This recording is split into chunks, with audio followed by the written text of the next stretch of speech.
सोचिए, एक साधारण सी छपी हुई किताब ने पूरी दुनिया को कैसे बदल दिया। आज के इस एक्सप्लेनर में हम यही जानेंगे। हम देखेंगे कि कैसे छपाई की तकनीक ने ज्ञान को केवल महलों की दीवारों से निकालकर आम लोगों तक पहुंचाया और बड़ी-बड़ी निरंकुश सत्ताओं की नींव हिलाकर रख दी। तो चलिए बिना किसी देरी के शुरू करते हैं। हम इस सफर में क्या-क्या कवर करेंगे। सबसे पहले शुरुआती छपी किताबें, फिर यूरोप की मुद्रण क्रांति और उसके सामाजिक तथा राजनीतिक प्रभाव। इसके बाद हम देखेंगे कि भारत में प्रिंटिंग का सफर कैसा रहा और अंत में बात करेंगे सेंसरशिप की। पहला सेक्शन, शुरुआती छपी किताबें। अब अगर आपको लगता है कि प्रिंटिंग की शुरुआत यूरोप में हुई थी, तो दरअसल ऐसा नहीं है। ये ऐतिहासिक सफर असल में पूर्वी एशिया से शुरू हुआ था। जरा उस दौर की कल्पना कीजिए जब छपाई का कोई तरीका नहीं था। किताबें हाथों से लिखी जाती थीं। मतलब वो इतनी महंगी और नाजुक होती थीं कि सिर्फ कुछ गिने चुने अमीर लोगों के पास ही मिल सकती थीं। लेकिन प्रिंटेड बुक्स ने पूरा गेम ही बदल दिया। किताबें थोक में छपने लगी, सस्ती हुईं और सीधा आम जनता के हाथों में पहुंच गईं। मुद्रण की सबसे पहली तकनीक चीन में शुरू हुई, करीब 594 ईस्वी के आसपास। तकनीक क्या थी? Would block printing. इसमें लकड़ी के ब्लॉक पर स्याही लगाकर कागज पर रगड़ा जाता था। चीनी राजतंत्र ने अपनी विशाल सिविल सेवा परीक्षाओं के लिए इस तकनीक का इस्तेमाल किया और अधिकारियों के चयन के लिए लाखों किताबें छपवाईं। अब यहाँ मजेदार बात देखिए कि ज्ञान कैसे सरहदें पार करता है। चीनी बौद्ध प्रचारक इस वुड ब्लॉक तकनीक को अपने साथ लेकर जापान गए और नतीजा 868 ईस्वी में छपी डायमंड सूत्र जापान की सबसे पुरानी ज्ञात पुस्तक बनी।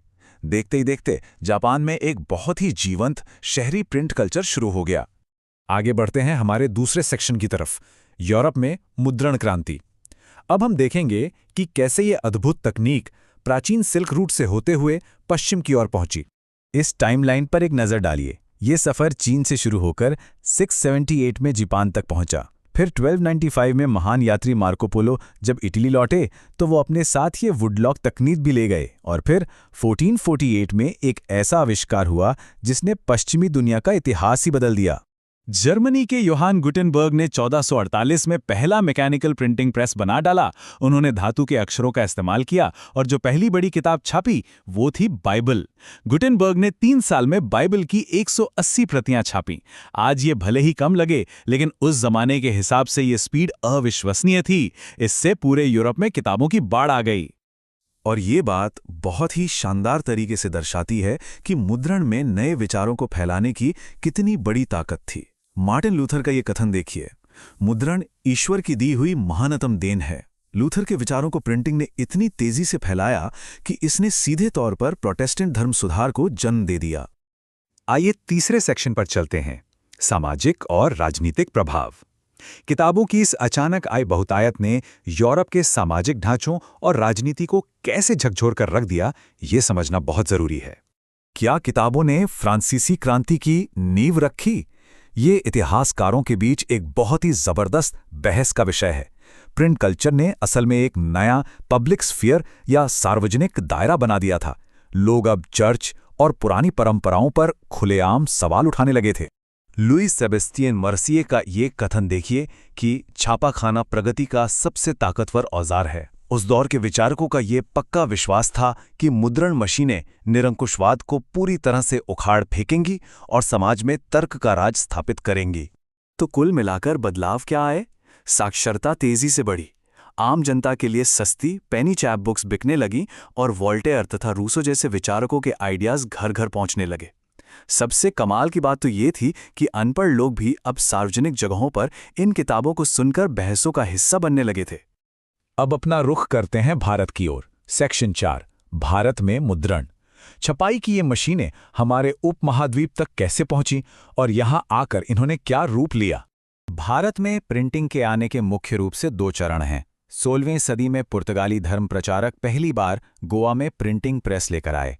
मकसद भले ही धार्मिक था, लेकिन 1780 में जेम्स ऑगस्टस हिक्की ने जब बंगाल गजट की शुरुआत की तो ये धीरे धीरे एक स्वतंत्र और ताकतवर आवाज बनने लगा।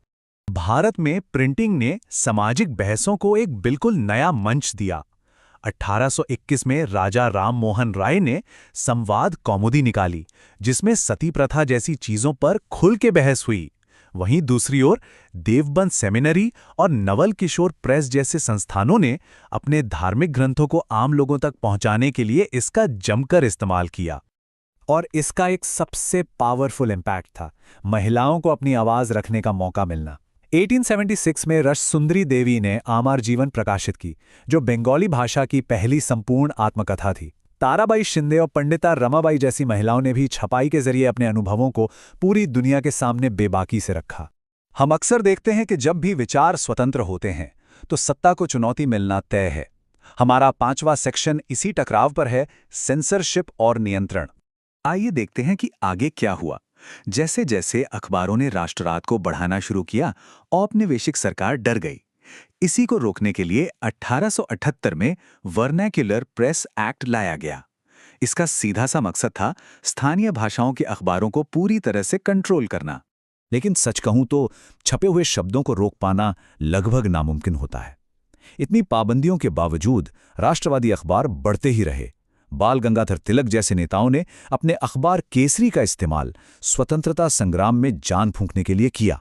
तो इस पूरी ऐतिहासिक यात्रा के बाद मैं आपको एक बड़े सवाल के साथ छोड़कर जाना चाहता हूं। लकड़ी के एक साधारण ब्लॉक से लेकर आज की स्मार्टफोन स्क्रीन तक, आज के इस आधुनिक डिजिटल युग में सूचनाओं के इस सैलाब को असल में कौन कंट्रोल करता है, इस पर जरूर सोचिएगा। आज के एक्सप्लेनर में बस